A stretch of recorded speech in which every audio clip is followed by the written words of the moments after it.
one thing that I think is unique about Safari is we're not afraid to go outside the box a little bit, especially when it comes to things like our dragons. We're always able to kind of tackle interesting ideas. Our dragons have a lot of variety, whether they're more sinister or like friendly and pretty dragons.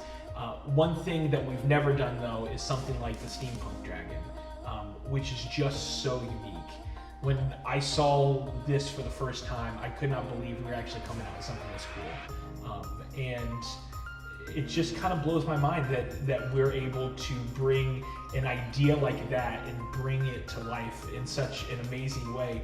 You really expect to see this dragon kind of like clanking down the road, you know, like he's just going to be swinging around. You can hear it.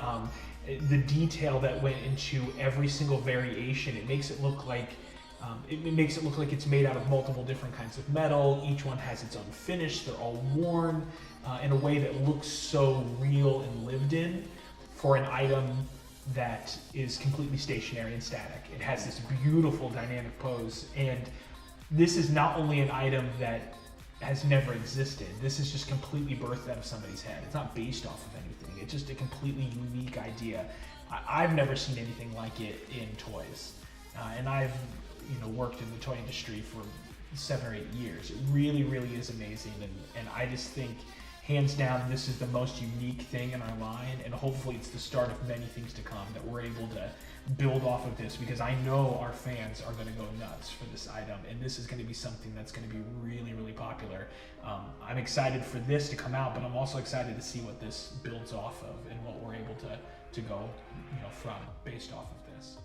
We might have some fans out there that might legitimately think the individual appendages are meant to be moving. Yeah. That's what I thought when I first picked it up. I was like, are we making figures that move now? Yeah, you would think, oh, okay, I can bend this leg to make it seem like he already took that step forward, or I can pose this tail however I wish, but it's really just the amount of immaculate detail that it went through to even the tiniest bolt and gear throughout the dragon.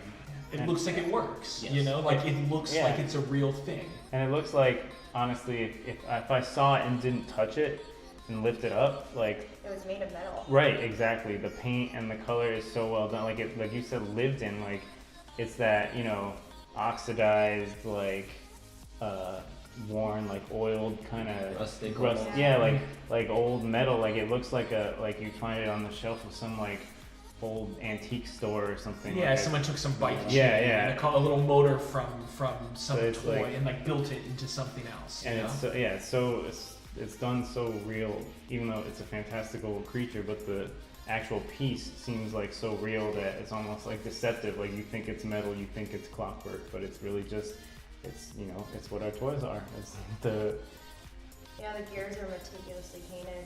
Yeah, every single one, and for like a final item that this is the final, this is what it's going to be. The detail that and the individual paint applications we were able to get on this one are some of our best things that we've ever done. Steampunk genre, aesthetic. This whole genre, I think, is something that we can really take and morph other animals into this kind of thing. Yeah, for sure. As robotic as he looks, if you look at his face, he actually has emotion to it. Yeah. There's a character behind him. Yeah, and the craziest part is that somehow the robot dragon is the most fantastic dragon we have. Like it feels the most alien, and that's just so strange to think. Like, oh, all of our other dragons that we have, this is the one that feels the most fantasy, fantastic. Because it's such an unusual concept for a dragon, Yeah, steampunk. It's just great. It's really unique. It's a great idea. So I think this one's going to be a hit. I think it's going to take off. Later, Gator.